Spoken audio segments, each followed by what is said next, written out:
Climate change, happening right before our eyes and yet being debated at every turn of whether it's even real. As greenhouse gas emissions continue to climb, so does the Earth's atmospheric temperature. The result? Our rising sea levels.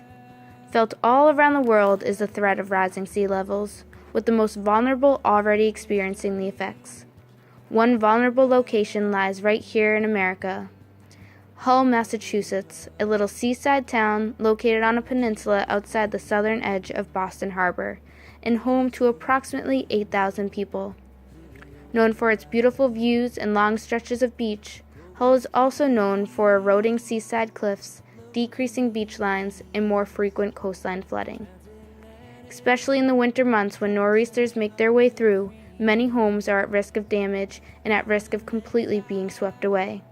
As severe storms continue to increase, residents' homes that have been damaged have been mandated to be put onto stilts or to be completely uprooted. For other homes, storm doors and shades are a common sight to see between November and February. Stilts, raised foundation, and storm shades are all part of Hull's current strategy for mitigation. Hull took its first real look at climate change with a 2009 study funded by the State Office of Coastal Zone Management. Their agency predicts sea level will rise an additional 9.5 inches by the year 2038 and more than 3 feet by 2075. As a result, the town has revised building bylaws and has begun offering $500 rebates on building permit fees if homeowners raise new residences higher than regulations require. Hull also has an active community program to plant beach grass to reduce dune erosion. In addition to homes, commercial centers, and public infrastructure, ecosystems that support fishing are exposed to risk as sea levels continue to rise. Hull has already spent years and years planning for the changes expected and continues to plan for the inevitable changes over the years. St. Vincent and the Grenadines is a multi-island nation in the West Indies. This country is composed of 32 islands, 8 of which are inhabitable.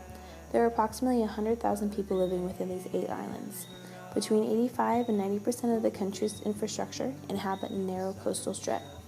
Climate change is accelerating the amount of damage facing the infrastructure of these coastal communities. In addition to extreme weather events, St. Vincent and the Grenadines is vulnerable to sea level rises and the lowering pH of the ocean. The foundation of this country's economy is rooted in tourism, agriculture, and other natural resources.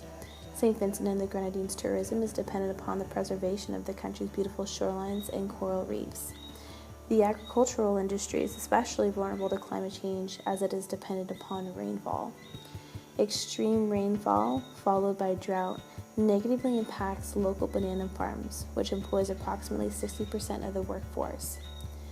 Irregular rainfall decreases the already limited availability of fresh water for sanitation and nutritional use.